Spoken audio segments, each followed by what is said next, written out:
So we will see today how to divide a given segment into given ratio. आता इथं which the length of segment is 7.6 centimeter and you have to divide it in the ratio 5:8. You have to divide the given segment in the ratio 5:8. मग त्याच्यासाठी steps काय आहेत?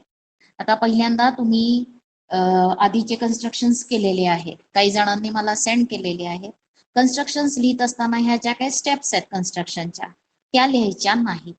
Direct तुम्हाला construction करायचंय. काही वेळेला तुम्हाला रफ फिगर काढायला सांगितलं जातं, म्हणजे कन्स्ट्रक्शनच्या वेळेला फिगर तुमची रफ फिगर एक काढली जाते आणि मग त्याच्यावरून कन्स्ट्रक्शन केलं जातं. पण ह्या ज्या स्टेप्स आहेत ह्या आपण लक्षात ठेवायच्यात आणि करायच्या. त्या स्टेप्स तिथं संपूर्ण लिहित बसायचं नाही एक्झाम्पल सॉल्व्ह करत असताना. आता इथं तुम्हाला 5 एक्झाम्पल्स दिलेले आहेत ह्याच्यावरती. मग त्याच्यातलं आपण एक इथं दिलेलं आहे, तशीच इथं तुम्हाला किती एक्झाम्पल्स आहेत? 5 एक्झाम्पल्स. ते तुम्हाला सॉल्व्ह करायचे आहे. मग आता पहिल्यांदा हे कसं करायचंय, तर दिलेली सेगमेंट काय काय करायच्या त्या स्टेप्स लक्षात घ्या. आधी सेगमेंट ड्रॉ करायची. सेगमेंट ड्रॉ करताना वहीच्या वरती ड्रॉ करत असताना ती आपल्या जी काही पेज आहे त्या पेजची लाईन जी आहे त्या लाईन वरती ड्रॉ करायची. वरच्या बाजूला थोडे लाईन्स ठेवा, खालच्या बाजूला म्हणजे वरच्या बाजूला थोडे लाईन्स असायला पाहिजे. इथं तुमचं लिहून झालं सम की लगेच इथे डायग्राम ड्रॉ करायची नाही, तर एक 4-5 लाईन सोडून मग तुम्ही दिलेल्या सेगमेंट्सची लाईन काय करणार आहात? ड्रॉ करणार आहात. आणि त्याच्यानंतर तुम्हाला पुढचं कन्स्ट्रक्शन बघायचं आहे. पहिल्यांदा सेगमेंट ड्रॉ करायची आणि सेगमेंट ड्रॉ केल्यानंतर तुम्हाला काय करायचं आहे, तर कोणत्याही एका पॉइंट एंड पॉइंट पशी सेगमेंटच्या तुम्हाला एक रे ड्रॉ करायचा आहे. अॅक्यूट अँगलचा रे ड्रॉ करायचा. बघा ए बी सेगमेंट ड्रॉ करायची. तिची लेंथ किती आहे? 7.6. आणि त्याच्यानंतर पॉइंट ए पशी मग सेगमेंटच्या ती वरच्या बाजूला असली तरी चालणार आहे किंवा खालच्या बाजूला असली तरी चालणार आहे. एक अॅक्यूट अँगलचा रे ड्रॉ करायचा. मग 30 डिग्रीचा रे तुम्ही इथे ड्रॉ करू शकता आणि त्याला नेम दिलेला आहे AX. AX हा काय आहे? Ray of acute angle drawn at point at end point of segment AB च्या तिथे केलाय.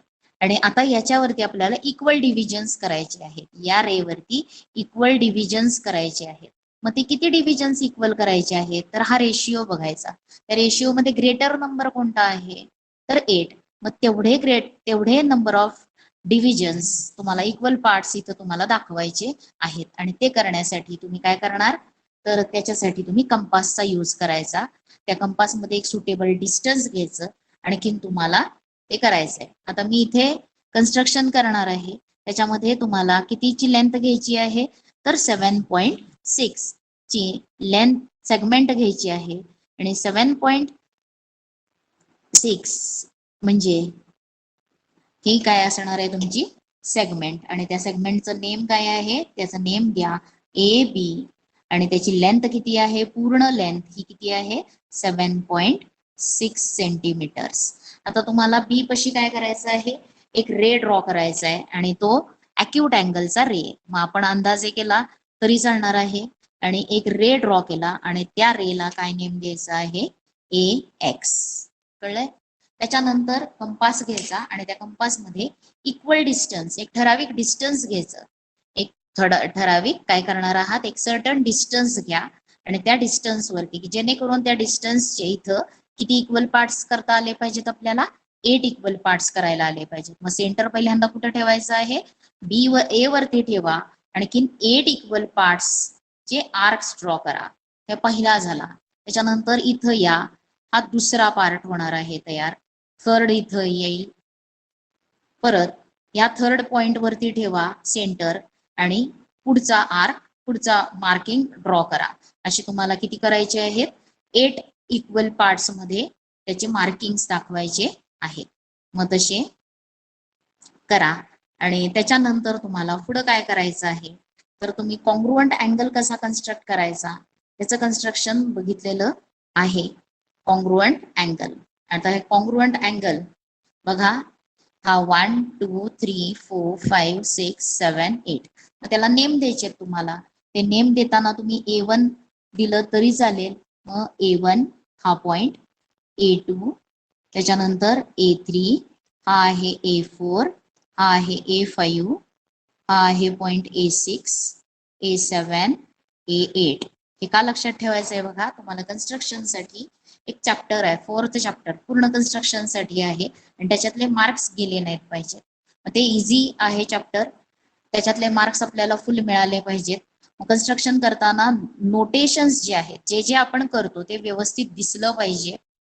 असं आता काय करायचं आहे, तर तुम्हाला रेशिओ, कोणत्या रेशिओ मध्ये ती सेगमेंट डिवाइड करायची आहे, you have to divide the segment in the ratio 5:8. कोणत्या ह्याला करायची आहे, 5:8. मग आता हा लास्ट पॉइंट जो आहे, तो लास्ट पॉइंट काय करायचा आहे आता तुम्हाला, तो लास्ट पॉइंट हा कोणत्याला जोडायचा आहे, सेगमेंटचा AB सेगमेंटच्या B पॉइंटला काय करायचा, जॉईन करायचा. कळलेलं आहे. इथं 8th पॉइंट, 8th जो आहे पॉइंट A8, हा पॉइंट, हा पार्ट B पॉइंटला जॉईन करायचा. आता इथं तुम्हाला एक अँगल तयार झालेला दिसतो, A8 आणि B हा अँगल, आणि हा कॉन्ग्रुअंट अँगल, या मेजरचा अँगल तुम्हाला कुठे तयार करायचा आहे, तर A5 पशी तयार करायचा आहे. कारण का 5:8 म्हणून A5 या पार्ट पशी तुम्हाला तो अँगल कन्स्ट्रक्ट करायचा आहे. आता 1 2 3 4 5 इथं करायचं आहे. मग ते करण्यासाठी तुम्ही कॉन्ग्रुअंट अँगलचं कन्स्ट्रक्शन, आता अँगल कोणता आहे, तर A8 आणि B हा अँगल, हे दोन अँगल्सचे आर्म्स आहेत. आता त्या एका आर्म वरतीच A5 आहे, म्हणजे तुम्हाला कुठल्या आर्मचं लोकेशन बघायचं आता फक्त कन्सिडर करायचं आहे, तर B आणखीन A8 हे आर्म इथं ड्रॉ झालं पाहिजे, करायला आलं पाहिजे. त्याच्यासाठी कॉन्ग्रुअंट अँगलचं कन्स्ट्रक्शन, तुमच्या कंपासमध्ये थोडं डिस्टन्स तुम्ही आता हे जे होतं ते वाढवा, आणखीन काय करणार आहात, हा आर्क ड्रॉ करा. कॉन्ग्रुअंट अँगल कन्स्ट्रक्ट करण्याचं काय आहे, कन्स्ट्रक्शन हे केलं आणि या A8 वरती ठेवून त्या अँगलच्या दोन्ही आर्म्सला कट करणारा आर्क ड्रॉ केला. कळलं. आता तेच डिस्टन्स कशावरती ठेवायचं आहे, सेंटर A5 वरती ठेवायचा, आणि या आर्मला, म्हणजे ही जी एक आर्म आहे अँगलची फिक्स आहे ती, त्या आर्मला कट करणारा आणि आतल्या बाजूला एक आर्क मोठा काढायचा. कळलंय. आता त्याच्यानंतर काय करायचं आहे, तर या दोघांच्या मधलं डिस्टन्स घ्यायचं कंपासमध्ये, या दोन पॉइंट्स मधलं. कळलंय. या आर्क आणखीन तो आर्क, अँगलच्या ज्या दोन साइड्सला पॉइंट ऑफ इंटरसेक्शन आहे, त्या दोन पॉइंट्स मधलं डिस्टन्स घ्यायचं आणि आता ठेवायचं आहे कुठं, तर हा जो आहे पॉइंट ऑफ इंटरसेक्शन तिथं ठेवायचा सेंटर, आणि या काढलेल्या आर्कला इंटरसेक्ट करणारा आर्क ड्रॉ करायचा. कळलंय. इंटरसेक्ट करणारा आर्क. आता काय करायचं आहे, तर हा पॉइंट ऑफ इंटरसेक्शन आणि A5, पॉइंट ऑफ इंटरसेक्शन आणि A5 जॉईन करणारी काय करायची आहे, आपल्याला लाईन ड्रॉ करायची, आणि लाईन ड्रॉ करताना ती लाईन कुणाला पॅरलल आली पाहिजे, तर BA8 ला काय झाली पाहिजे, पॅरलल आली पाहिजे. तुम्हाला सिमिलर ट्रायंगलचं कन्स्ट्रक्शन करायच्या वेळेला ही मेथड तुम्हाला यूज करायला लागणार आहे. कॉन्ग्रुअंट अँगल्सच्या वरून तुम्हाला हा A5 हा पॉइंट जो आहे तो ह्या पॉइंट आणि हे जॉईन करून, आता AB वरती ज्या पॉइंट मध्ये मीट होतो तो पॉइंट, त्याला नेम द्या तुम्ही C. कळलेलं आहे. म्हणजे C divides segment AB in the ratio 5:8.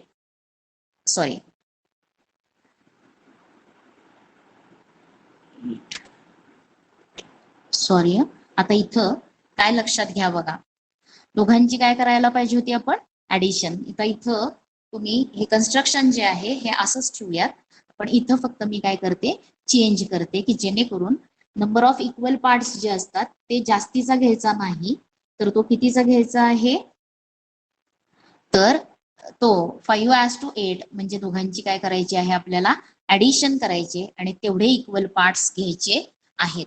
Addition करायचे आणि ऍडिशन किती येणार आहे, 13. म्हणून या रे वरती किती इक्वल पार्ट्स ड्रॉ करायचे आहेत, 13. मग आता ते 13 होतात का बघूयात. फक्त माझं चुकलं, माझ्या कन्स्ट्रक्शन सिमिलर ट्रायंगलच्या वेळेला आपण फक्त त्याच्यातला ग्रेटर घेतो, पण आता आपल्याला पूर्ण ही रेषा डिवाइड करायची आहे 5:8. म्हणजे इकडे 5 पार्ट्स आणि इकडे 8 पार्ट्स आले पाहिजे. टोटल किती असणार आहे AB चे, 13 पार्ट्स. म्हणून काय करायचं आहे, बघा फक्त लक्षात घ्या, जे मी परत सांगते. आता इथं A8 झाला. आता काय करायचं आहे, हेच डिस्टन्स घ्या. आणखीन A9, त्याच्यानंतर इथं 10 असणार आहे. त्याच्यानंतर इथं काय येणार आहे पार्ट, 11, 12 आणि हा 13. आता खूप लांब जातोय, पण असू देत, या पेज वरती होईल ते. किती इक्वल पार्ट्स करायचे त्या रे वरती, तर जेवढे तुम्हाला रेशिओ दिलेला आहे त्या रेशिओचे ऍडिशन करायचे. 5 + 8 म्हणजे इक्वल पार्ट्स किती करायचे आहेत, 5 + 8 13 इक्वल पार्ट्स. हा पार्ट तुम्ही 8th मध्ये बघितलेला आहे. आणि त्याच्यातला जो आता त्याच्यामधला जो लास्ट पार्ट आहे, तो लास्ट पार्ट कोणाला जॉईन करायचा आहे, तर लास्ट पार्ट आपल्याला बी ला जॉईन करायचा आहे. लास्ट पार्ट हा कोणाला जॉईन करायचा आहे, बी ला जॉईन करायचा आहे. कळले? आणि आता आपल्याला कॉन्ग्रुएंट अँगलचं कन्स्ट्रक्शन करायचं आहे. कॉन्ग्रुएंट अँगलचं कन्स्ट्रक्शन, मग इथं नेम द्यायचे तुम्हाला. हे येणार आहे A9, त्याच्यानंतर A10, A11, A12 आणि A13. आणि आता कॉन्ग्रुएंट अँगलचं कन्स्ट्रक्शन करायचंय. आणि ते कॉन्ग्रुएंट अँगलचं कन्स्ट्रक्शन करण्यासाठी तुम्ही या कंपास मध्ये डिस्टन्स घ्या ठराविक आणि आर्क ड्रॉ करा.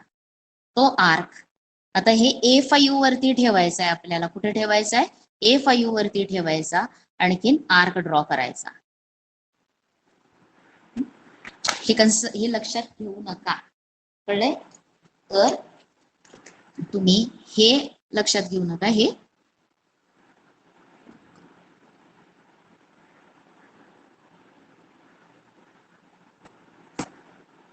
बघा, आता हे जेवढं डिस्टन्स आहे इथं आर्क ड्रॉ केलेला, एक ठराविक डिस्टन्स घ्यायचं की जेणेकरून आपल्याला काय करायला आलं पाहिजे, परत हे डिस्टन्स पण घ्यायला आलं पाहिजे.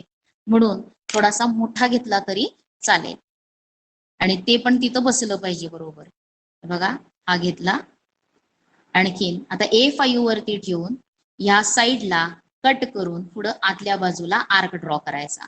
त्याच्यानंतर कोणतं डिस्टन्स घ्यायचं आहे तुम्हाला, तर डिस्टन्स ह्या दोन मधलं डिस्टन्स घ्यायचं. आणखीन सेंटर कुठे ठेवायचं आहे, इथं ठेवायचं आता. आणि या आर्कला कट करणारा आर्क ड्रॉ करायचा. कळलंय? मग हा पॉइंट, आणखीन कुठला पॉइंट घ्यायचा, A5. हा हे दोन एकत्र घ्यायचे. आणखीन हे दोन काय करायचे तुम्हाला, जॉईन करायचे आहेत. कळलं?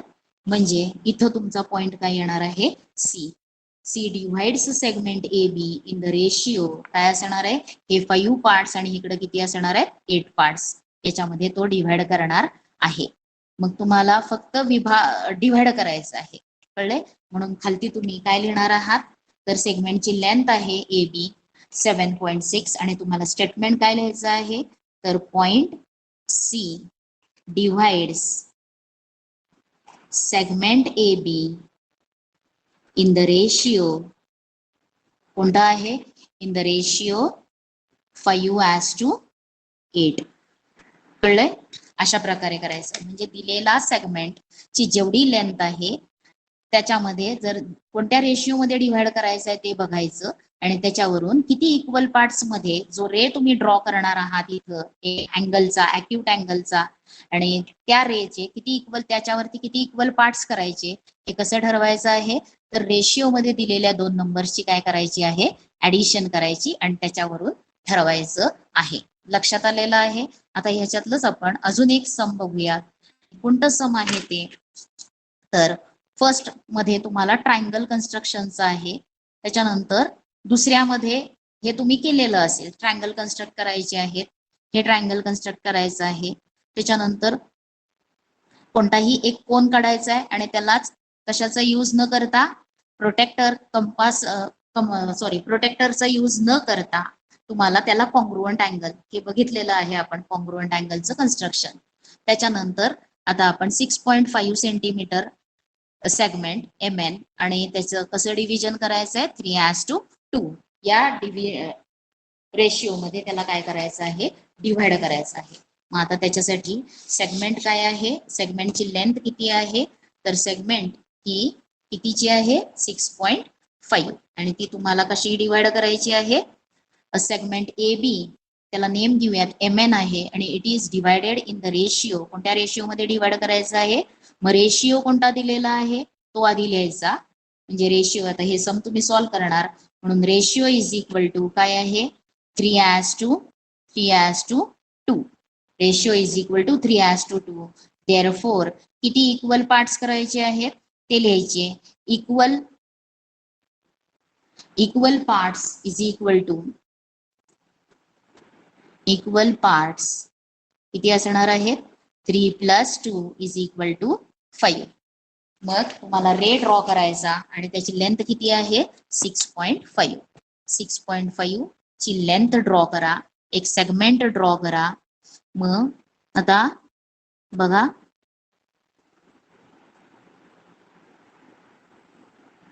6.5 ही असणार आहे MN सेगमेंट आणि त्याची लेंथ किती आहे 6.5 सेंटीमीटर्स आता तुम्हाला एक रे अॅक्यूट अँगलचा रे ड्रॉ करायचा आहे कुठल्या पॉइंट पाशी करायचा M पॉइंट पाशी आणखी सेगमेंटच्या खालच्या बाजूला करूया मग हा रे येणार आहे आणि याच्यावरती आता किती इक्वल पार्ट्स करायचे आहेत 5 इक्वल पार्ट्स करायचे आहेत म्हणून तुमच्या कंपास मध्ये ठराविक डिस्टन्स घ्या एक आणि त्या डिस्टन्स वरून तुम्हाला काय करायचं आहे तर इक्वल पार्ट्सचं डिव्हिजन त्याच्यावरती इक्वल पार्ट्सचं मार्किंग करायचं आहे हा पहिला पार्ट त्याच्यानंतर पहिल्या पार्ट इथं पॉइंट ऑफ इंटरसेक्शन नंतरचा सेंटर इथं ठेवायचा आणखीन सेकंड पार्टचं मार्किंग त्याच्यानंतर थर्ड पार्टचं मार्किंग त्याच्यानंतर फोर्थ पार्टचं मार्किंग आणि आता कोणता येणार आहे फिफ्थ पार्ट त्याचं मार्किंग करायचं हे मार्किंग केल्यानंतर आपल्याला हे मार्किंग व्यवस्थित दिसू दे हे पेन्सिल न करायचं नाही कंपास न करायचं आहे मग त्याच्यावरती नेम द्यायचे आहेत आता हा रे जो आहे त्या रेला नेम देऊयात आपण त्या रेला तुम्ही MX नेम दिलं तर ह्याच्यावरती नेम्स येणार आहेत या पॉइंटला M1 इथल्याला येणार आहे M2 M3 M4 आणि M5 आता याच्यातला जो लास्ट आहे M5 हा कशाला जॉईन करायचा आहे कुणाला जॉईन करायचा आहे तर तो तुम्हाला N ला जॉईन करायचा आहे तो N ला जॉईन करायचा कळले तो N ला जॉईन केल्यानंतर आता आपल्याला काय करायचं आहे कॉन्ग्रुअंट अँगलचं कन्स्ट्रक्शन इथं जो अँगल हा तयार झाला तो कोणत्या पॉइंट पाशी ड्रॉ करायचा आहे रेशिओ काय दिलेला आहे 3:2 म्हणून कुठं करायचं आहे तुम्हाला M3 पाशी करायचा कुठं करायचं आहे M3 हा व्हर्टेक्स असणार आहे कॉन्ग्रुअंट अँगल कुठं तयार करायचा आहे M3 पाशी तयार करायचा आहे म्हणून इथं जे काही डिस्टन्स आहे आता हे घ्या आणखीन याला इंटरसेक्ट करणारा R कॉन्ग्रुअंट अँगलचं कन्स्ट्रक्शन आता करायचंय म्हणून M5 वरती घ्या ठेवा सेंटर त्याच्यामध्ये एक ठराविक डिस्टन्स घ्या असं घ्या की ते असं घ्यायचं की ते याच्या पुढे सुद्धा गेलं नाही पाहिजे याच्यामध्ये कट झाला पाहिजे मग M3 सेंटर ठेवून या लाईनला MN ही जी तुम्ही रे ड्रॉ केलेला आहे त्याला कट करून आतल्या बाजूला आर्क वाढवायचा आतल्या बाजूला काय असणार आहे आर्क मोठा असणार आहे आता कोणतं डिस्टन्स घ्यायचंय तुम्हाला हे पॉइंट आणि हा पॉइंट यांच्यामधलं डिस्टन्स ते घ्या आणखीन इथं पॉइंट सेंटर ठेवा आणि आधीच्या काढलेल्या आर्कला इंटरसेक्ट करणारा एक आर्क ड्रॉ करा कळले आता काय करायचं आहे इथं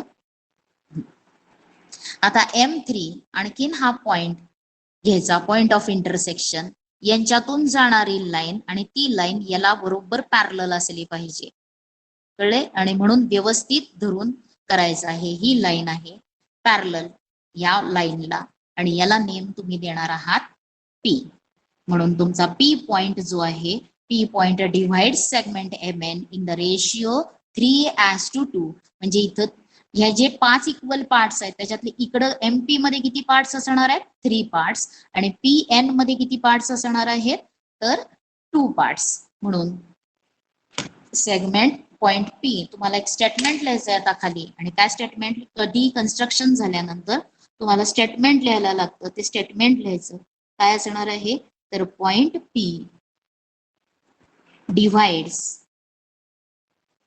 segment MN in the ratio कोणता आहे 3:2.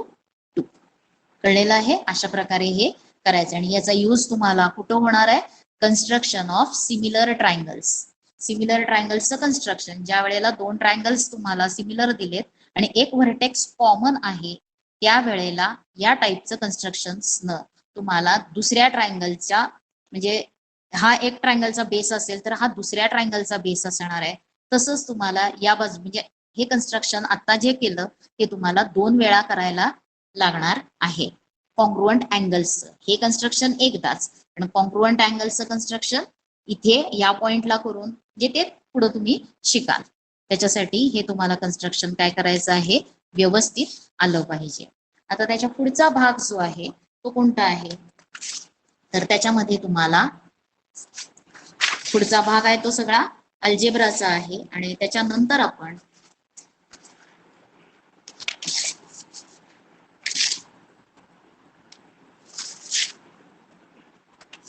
एक टेस्ट होणार आहे आणि ती युनिट टेस्ट 2 ही आपण तुमचा अल्जेब्राचं जेवढं होईल हा पूर्ण त्याच्यानंतर ती दिली जाईल. आता त्याच्यानंतरचा पार्ट आपल्याला बघायचा आहे, म्हणजे टेस्टच्या नंतरचा पार्ट. आणि त्याच्यामध्ये तुम्ही काय बघणार आहात, तर त्याच्यामध्ये तुम्हाला क्वाड्रिलॅटरल आणि क्वाड्रिलॅटरल्सचे टाइप्स स्टडी करायचे आहेत. काय बघायचं आहे, क्वाड्रिलॅटरल आणि क्वाड्रिलॅटरलचे टाइप्स कोणते कोणते आहेत ते स्टडी करायचं आहे. आता क्वाड्रिलॅटरलचे टाइप्स, तुम्हाला क्वाड्रिलॅटरल माहिती आहे. क्वाड्रिलॅटरल हा काय आहे, 4 sided figure. It has 4 sides 4 angles.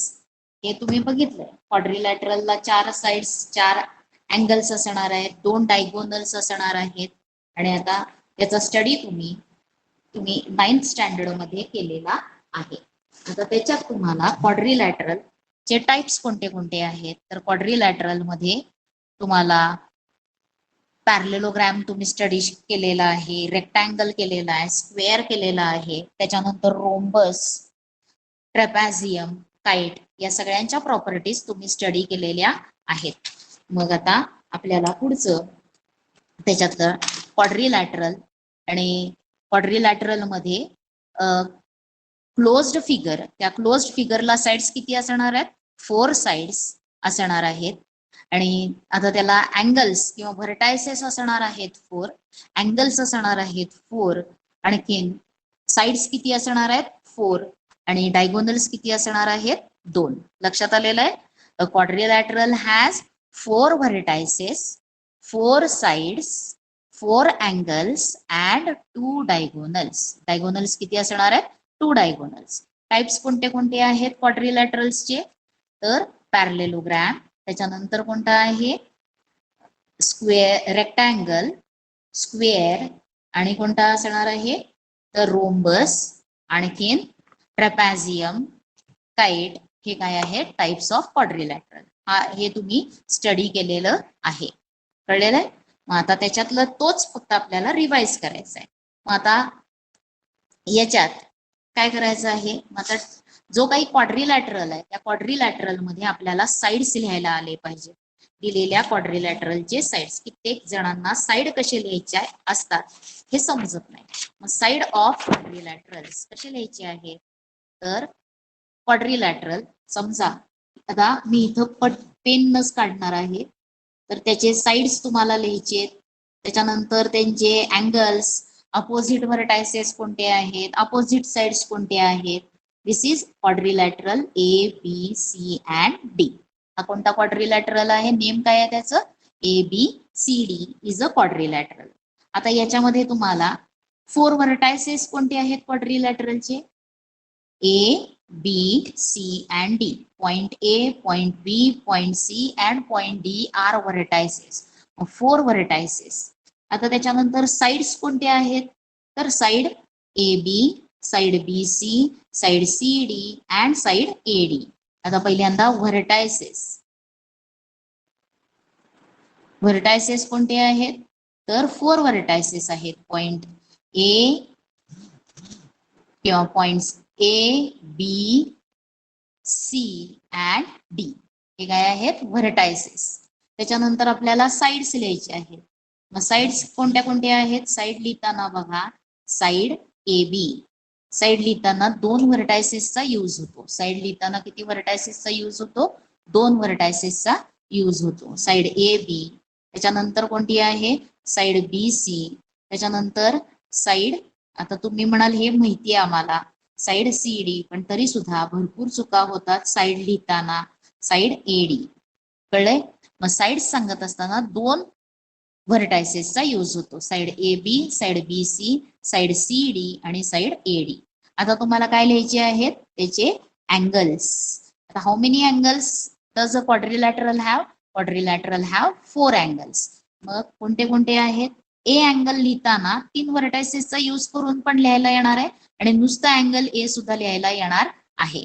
Angle A 3 व्हर्टायसेसचा use करून कसं लिहिणार तुम्ही? Angle B A D.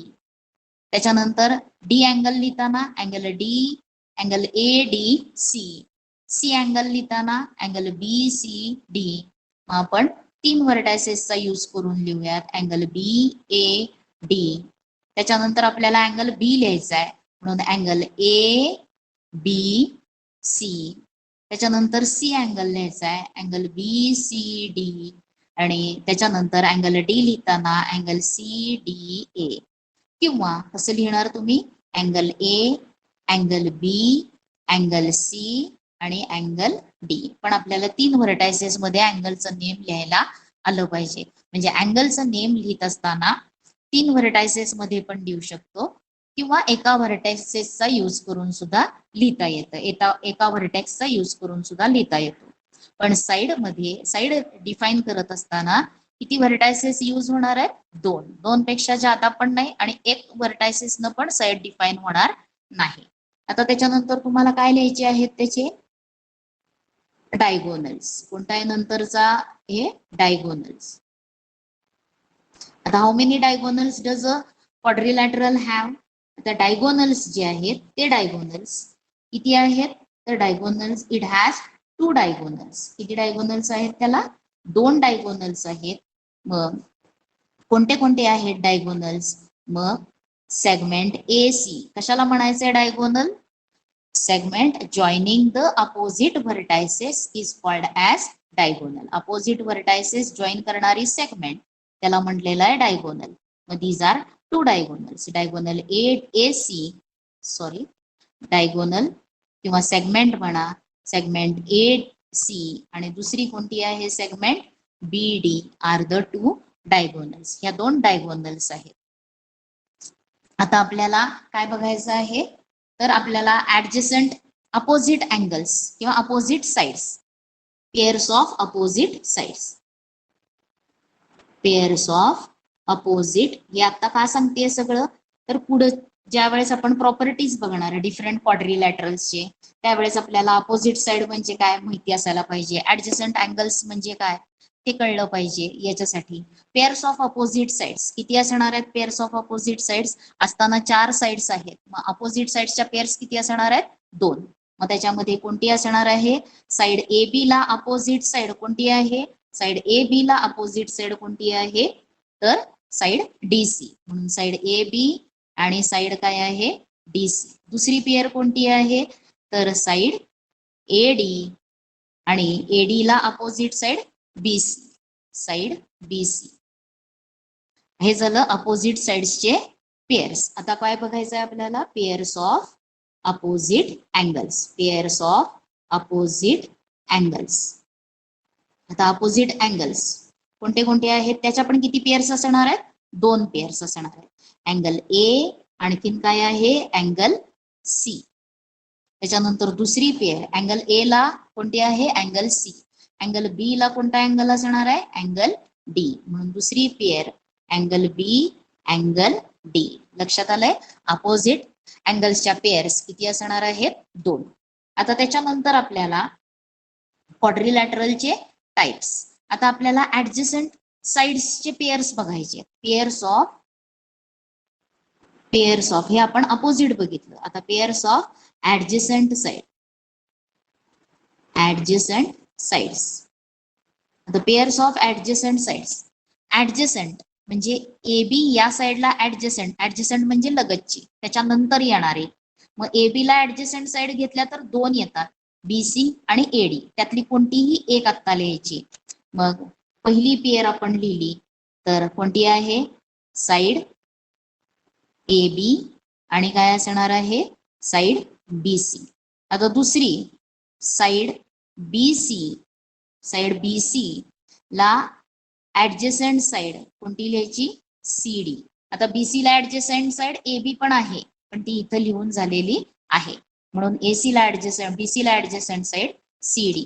आता थर्ड बघायची, साइड CD ला ऍडजस्टंट साइड, साइड CD ला ऍडजस्टंट साइड कोणती लिहिणार तुम्ही, AD.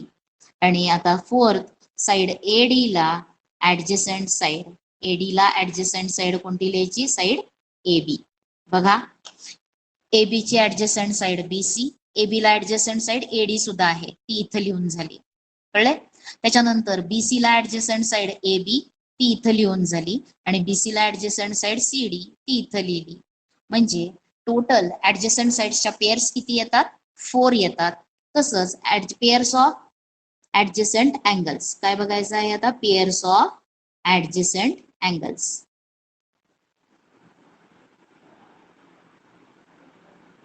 Pairs of adjacent angles कोणते कोणते येणार आहेत, पहिली पेअर अँगल A आणि अँगल B, दुसरी pair angle B angle C, तिसरी pair angle C angle D, बघा C ला D.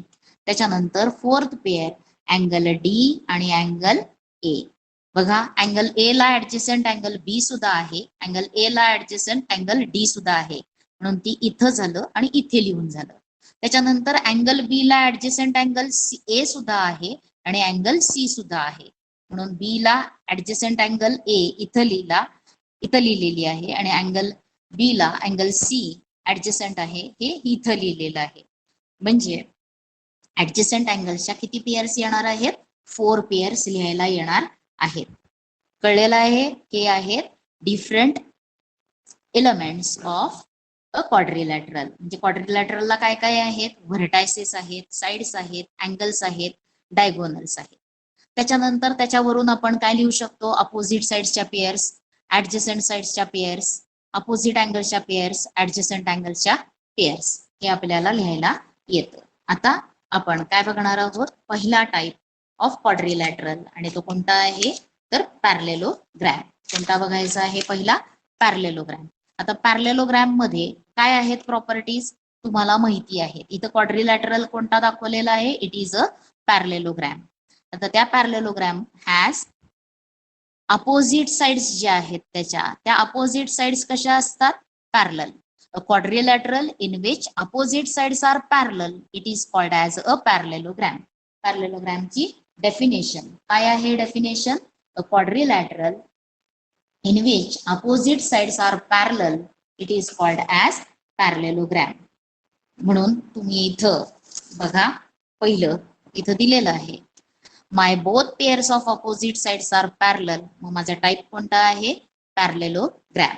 त्याच्यानंतर पॅरलेलोग्रॅमच्या प्रॉपर्टीज कोणत्या कोणत्या आहेत, तर त्याच्यामध्ये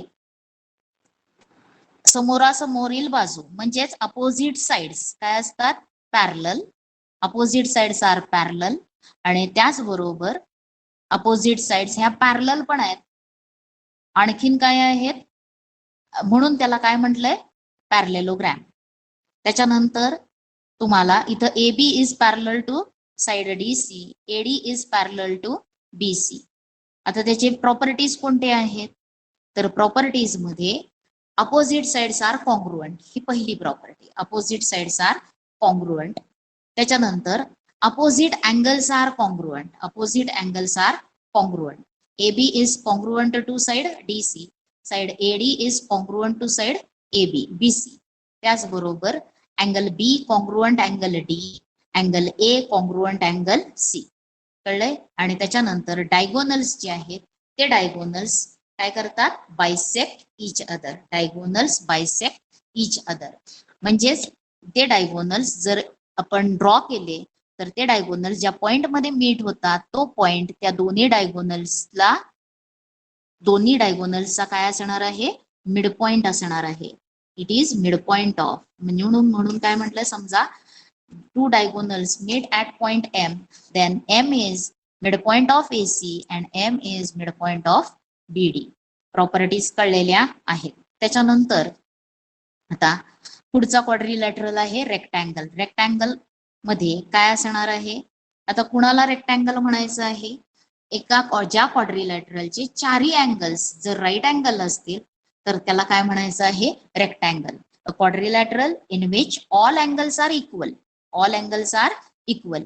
आता जर क्वाड्रिलॅटरलचा प्रत्येक अँगल इक्वल असेल, म्हणजे सर्व अँगल्स इक्वल असतील, तर प्रत्येकाची मेजर किती असणार आहे, 90 डिग्रीज. म्हणून काय म्हटलंय, quadrilateral having 4 angles right angle, त्याचे चारही अँगल्स राईट अँगल असतील तर it is called as a rectangle. त्याला काय म्हटलंय, रेक्टँगल. म्हणजे त्या रेक्टँगल मध्ये angle A, measure of angle A equal to measure of angle B equal to measure of angle C equal to measure of angle D equal to काय असतं, 90 degrees. आता त्याच्या प्रॉपर्टीज काय आहेत, तर अपोजिट साइड्स आर कॉन्ग्रुएंट. रेक्टँगलच्या opposite sides काय असतात, congruent. A B is congruent to side BC, side AD is congruent to side BC. त्याच्यानंतर सर्व कोन एकरूप असतात. सर्व कोन एकरूप म्हणजे each angle, all angles are congruent आणि measure of all angle is 90 degrees. आणि आता त्याचे जे काही डायगोनल्स जर ड्रॉ केले तर ते डायगोनल्स काय करणार आहेत, बायसेक्ट तर करणार आहेत, आणखीन ते डायगोनल्स एकमेकांना बायसेक्ट करणार आहेत आणि त्याचबरोबर ते डायगोनल्स सुद्धा काय असणार आहेत, एकमेकांना कॉन्ग्रुएंट असणार आहेत. म्हणजे diagonals of rectangle are congruent. इथं केलेलं नाहीये पण मी आपलं दाखवते तुम्हाला. इथं डायगोनल सर समजा एम मध्ये पॉइंट मध्ये जर मीट होत असतील तर M is mid point of AC and BD. पण एसी आणि बीडी हे दोन्ही काय असणार आहेत, कॉन्ग्रुएंट. म्हणून diagonals of rectangle are congruent. Diagonals, रेक्टँगलचे डायगोनल्स कसे असणार आहेत, कॉन्ग्रुएंट आहेत. आणखीन ते bisect each other. Diagonals of rectangle are congruent and bisect each other. कळले. त्याच्यानंतरचा कोणता आहे, क्वाड्रिलॅटरल स्क्वेअर. स्क्वेअर म्हटल्यावरती काय असणार आहे, तर ज्या क्वाड्रिलॅटरलच्या काय असणार आहेत, साइड्स सेम आहेत आणि सर्व अँगलची मेजर सुद्धा same. Quadrilateral in which sides are of equal length and angles are of also equal measure, it is called as a square. मग इक्वल मेजर म्हटल्यानंतर प्रत्येक अँगलची मेजर किती असणार आहे, 90 डिग्री. त्याला स्क्वेअर म्हटलंय. मग इथं A B equal to B C equal to C D equal to A D, म्हणजे सर्व बाजू इक्वल आहेत त्याच्या आणि प्रत्येक कोन 90 डिग्रीचा असणार आहे. मग प्रॉपर्टीज काय आहेत, ऑल साइड्स आर कॉन्ग्रुएंट. त्याच्यानंतर ऑल अँगल्स आर कॉन्ग्रुएंट. आणि आता त्याचे जर डायगोनल्स बघितले तर डायगोनल्स जे आहेत ते डायगोनल्स इंटरसेक्ट होणार आहेत. डायगोनल्स आता स्क्वेअर आहे म्हटल्यानंतर स्क्वेअर्सच्या साइड्स कॉन्ग्रुएंट आहेत. आता इथं हा जो राईट अँगल तयार होतो ए बी सी, त्याचा एसी हा काय आहे, हायपोटेनस आहे. या राईट अँगल ट्रायंगलचा एसी हा हायपोटेनस. या दोन साइड्स इक्वल मेजर्सच्या आहेत. तसंच एडी आणि डीसी सुद्धा काय आहेत, इक्वल मेजर्सच्या आहेत. आणि दुसरा डायगोनल आपण ड्रॉ केला बीडी आणि हे दोन्हीही एम पॉइंटला मीट होत असतील तर डायगोनल्स ऑफ स्क्वेअर कॉन्ग्रुएंट असतात. आणखीन इथं पॉइंट ऑफ इंटरसेक्शन पाशी जो अँगल फॉर्म होतो हे कसे असतात, 90 डिग्रीजचा असतो. म्हणजेच diagonals of square are congruent and काय असणार आहे, they are perpendicular bisectors of each other. Perpendicular bisectors of each other. Perpendicular bisectors म्हणजे ते दोघं एकमेकांना काय असणार आहेत, 90 डिग्री मध्ये इंटरसेक्ट होणार आहेत. कळले. They are perpendicular to each other म्हटल्यावरती इथला अँगलची मेजर किती असणार आहे, अँगल ए एम डी किती असणार आहे, 90 डिग्रीज असणार आहे. त्याच्यानंतर आपल्याला पुढं कोणते टाईप दिलेले आहेत, तर पुढचा टाईप आहे ज्या क्वाड्रिलॅटरलच्या all side, a quadrilateral in which all 4 sides are of equal measure, it is called as rhombus. त्याला काय म्हणायचं आहे, रोम्बस. रोम्बस मध्ये ऑल साइड्स इक्वल पण अँगल्स इक्वल येणार नाहीत. मग आता ह्याच्यामध्ये आता त्याच्या प्रॉपर्टीज कोणत्या आहेत, तर ऑल साइड्स आर इक्वल. त्याच्यानंतर opposite angles are congruent. Angle A is congruent to angle C आणि angle B is congruent to angle D. हे त्याच्यानंतर diagonals bisect each other at right angle, याचे सुद्धा रोम्बसचे सुद्धा डायगोनल्स कसे होणार आहेत, bisect each other at right angle, ते राईट अँगल मध्ये इंटरसेक्ट होणार आहेत, बायसेक्ट होणार आहेत एकमेकांना. म्हणजे पॉइंट ऑफ इंटरसेक्शन पाशी तयार झालेला प्रत्येक अँगल हा किती मेजरचा असणार आहे, 90 डिग्रीजचा असणार आहे. आता इथं जर हे एम पॉइंट मध्ये मीट होत असेल तर प्रत्येक अँगल इथं किती असणार आहे, 90 डिग्रीजचा असणार आहे. म्हणून diagonals are perpendicular bisectors of each other. आता रोम्बस मध्ये दोन डायगोनल्स कॉन्ग्रुएंट दिसतात का तुम्हाला, तर दे आर नॉट, ते कॉन्ग्रुएंट असणार नाहीत. पण M is mid point of AD and M is BD and M is mid point of AC. कळले प्रॉपर्टीज. आता जर तुम्हाला दोन डायगोनलच्या लेंथ दिल्या असतील तर रोम्बसची साइड आपल्याला फाइंड करता येते. डायगोनल्सच्या लेंथ दिल्या असतील तर काय फाइंड करता येते, साइड फाइंड करता येते. आता त्यासाठी एक ट्रायंगल कन्सिडर करायचा, बी एम सी हा जर ट्रायंगल कन्सिडर केला किंवा बी ए एम बी हा ट्रायंगल कन्सिडर केला तर त्याच्यामध्ये ए एम ही काय आहे, एसीच्या हाफ. म्हणजे जी तुम्हाला लेंथ दिलेली आहे, जर तुम्हाला एसी 12 दिलेलं असेल तर एम किती येणार आहे, 6. त्याच्यानंतर बीसी ची लेंथ बीडी ची लेंथ जर 8 दिली असेल तर तुम्हाला बीएम किती येणार आहे, 4. कळले. आणखीन मग तुम्हाला साइड फाइंड करता येणार आहे. त्याच्यासाठी triangle A M B right angle triangle पायथागोरसचा थेरम यूज करा आणि एबी ची लेंथ फाइंड करता येते. त्याच्यानंतर पुढचा टाइप कोणता आहे, ट्रॅपॅझियम. कशाला म्हटलेलं आहे trapezium, a quadrilateral in which one pair of opposite side is parallel.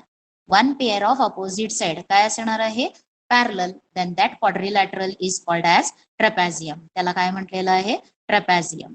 आता त्याच्यामध्ये आणि दुसरी पेअर जी आहे अपोजिट साइडची ती पॅरलल नसते, लक्षात आलंय. आता याच्यावरची काही एक्झाम्पल्स तुम्हाला इथं दिलेली आहे.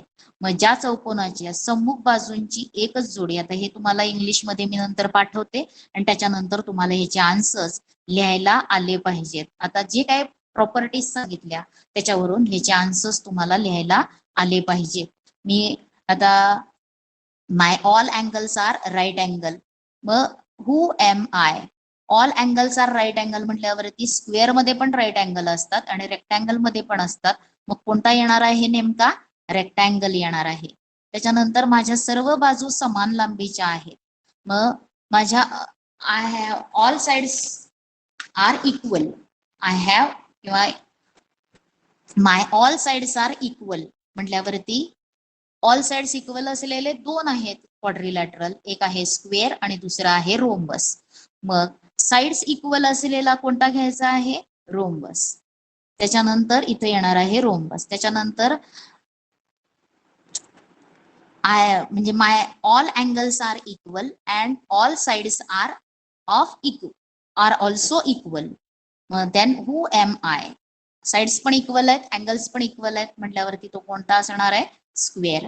त्याच्यानंतरचा आहे my diagonals are congruent but they do not intersect at right angle. माझे डायगोनल्स कॉन्ग्रुएंट आहेत, एकरूप आहेत, कॉन्ग्रुएंट आहेत, but they do not intersect each other at right angle.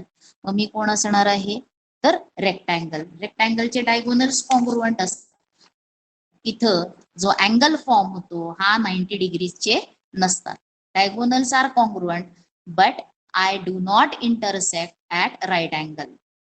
कळले. म्हणजे मी परपॅन्डिक्युलर बायसेक्टर नाही, मी फक्त बायसेक्टर आहे आणि डायगोनल्स कॉन्ग्रुएंट आहे मी आणि and bisectors of each other आहेत, but they are not perpendicular to each other म्हटल्यावरती कोण असणार आहे, मी कोणता टाईप येणार आहे क्वाड्रिलॅटरलचा, तर रेक्टँगल. अशा प्रकारे तुम्ही जे स्टडी केलेलं आहे त्याच्यावरून हा सॉल्व्ह करा. इथं तुम्हाला एक क्वेश्चन दिलेला आहे, रेक्टँगल आहे, त्याची ब्रेडथ दिलेली आहे 6, त्याच्यानंतर त्याचा डायगोनल दिलेला आहे आणि तुम्हाला त्याची लेंथ फाइंड करायची आणि ते केल्यानंतर तुम्हाला काय फाइंड करायचं आहे, पेरिमीटर फाइंड करायचं आहे. अशा टाइपचे सम्स पेरिमीटर फाइंड करायचं म्हणजे तुम्ही लेंथ काढणार, ब्रेडथ दिलेली आहे, लेंथ काढायसाठी तुम्ही पायथागोरस थेरम यूज करणार. रेक्टँगलच्या एका क्वाड्रिला डायगोनल एक ड्रॉ करायचा, आणखीन डायगोनल माहिती आहे, ब्रेडथ माहिती आहे, लेंथ फाइंड करायची पायथागोरस थेरम यूज करून, आणि ती लेंथ मिळाल्यानंतर पेरिमीटर. पेरिमीटर म्हणजे काय असतं तर sum of all sides. Perimeter of rectangle काय असणार आहे 2 लेंथ प्लस 2 ब्रेडथ. काय असणार आहे 2 लेंथ प्लस 2 ब्रेडथ किंवा 2 इंटू ब्रॅकेट एल प्लस बी. कोणताही फॉर्म्युला तुम्ही यूज करू शकता. आता इथं क्वाड्रिलॅटरलचं नेम आहे PQRS. कोणत्या टाईपचं आहे इट इज अ पॅरलेलोग्रॅम, आणि तुम्हाला हे फिल करायचंय. पॅरलेलोग्रॅम आहे PQRS म्हणून बाजू PQ कोणाला पॅरलल असणार आहे तर PQRS हा जर क्वाड्रिलॅटरल असेल तर त्याला अपोजिट साइड कोणती असणार आहे RS. कळले? अपोजिट साइड त्याची काय असणार आहे PQ ला अपोजिट साइड कोणती असणार आहे RS, म्हणून ती PQ काय असणार आहे बघा. आणि जर लाईन PQRS त्याला नेम द्यायचं, एक क्वाड्रिलॅटरल काढा. जर आपल्याला नाही कळलं नावावरून द्यायला तरी काय करायचं आहे बघा PQRS. आता PQ ही एक साइड आहे. आता PQ ला ऍडजस्टंट साइड कोणती येणार आहे QR येणार आहे, ती सोडून द्यायची. मग उरलेले पुढचे घ्यायचे RS. या दोन काय आहेत अपोजिट साइड्स. त्याच्यानंतर QR ला अपोजिट साइड कोणती असणार आहे तर QR ला अपोजिट साइड कोणती असणार आहे PS. आता आपण काढून बघूयात आणि त्याला नेम द्यायचं PQRS. बघा PQ ला अपोजिट साइड कोणती आली PQ ला अपोजिट साइड RS आली. इथं लिहिलं होतं आपण PQ ला अपोजिट साइड RS. त्याच्यानंतर QR ला अपोजिट साइड, या QR ला अपोजिट साइड कोणती लिहिली होती आपण PS. बघा QR ला अपोजिट साइड PS. नावावरून आपल्याला अपोजिट साइड्स, अपोजिट अँगल्स, डायगोनल्सचे नेम्स हे सांगायला आले पाहिजे. आता ह्याच्यामध्ये डायगोनल कोणते आहेत, डायगोनलला एक आड एक घ्यायचा. P आणि R हे काय असणार आहे डायगोनल. त्याच्यानंतर कोणता असणार आहे Q आणखीन S ही दुसरी डायगोनल. आता अँगल P ला अपोजिट अँगल P चा अपोजिट. आता इथं काय विचारलेलं आहे, हा समांतर भुज आहे. मी इथं हा पॅरलेलोग्रॅम काय आहे, हा पॅरलेलोग्रॅम ड्रॉ करायचा आहे. असू दे पॅरलेल, फक्त तुम्हाला नेम वरून लक्षात आलं पाहिजे पॅरलेलोग्रॅम. आता त्याच्यामध्ये अँगल P कुणाला कॉन्ग्रुएंट असणार आहे, अँगल P ला अपोजिट अँगल कोणता असणार आहे R. तर एकाड एक व्हर्टेक्स सोडून द्यायचा.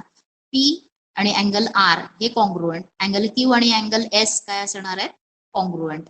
आता अँगल P आणि S कसले अँगल्स आहेत समजा बघा. इथं आहे PQRS. अँगल P आणि अँगल S या दोघांची जर ऍडिशन केली तर ती ऍडिशन किती असणार आहे 180 डिग्रीज. पॅरलेलोग्रॅम मधली property adjacent angles are supplementary. ही कुणाची प्रॉपर्टी आहे तर पॅरलेलोग्रॅमची आहे. ऍडजसंट अँगल्स आर सप्लिमेंटरी म्हणून angle P plus angle S किती येणार आहे 180 degrees. Angle P plus angle Q हे सुद्धा किती येणार आहे 180 डिग्रीज. कळलेलं आहे इथं. आता याच्यामध्ये तुम्हाला शोधायचं आहे आणि तुम्ही ते फाइंड करायचं आहे. आता याच्या पुढचा जो असेल पॉइंट तो आपण नेक्स्ट पिरियडला सुरू करूयात. याच्यामध्ये सुद्धा तुम्हाला एक एक क्वाड्रिलॅटरल तुम्ही स्टडी करणार आहात आणि त्याच्या पुढे तुम्हाला काही प्रॉपर्टीज स्टडी करायच्या आहेत. आणि क्वाड्रिलॅटरल आणखीन ट्रायंगल यांच्याशी रिलेशन काय आहे ते नंतरच्या ह्याच्यात आपण बघूया. So thank you.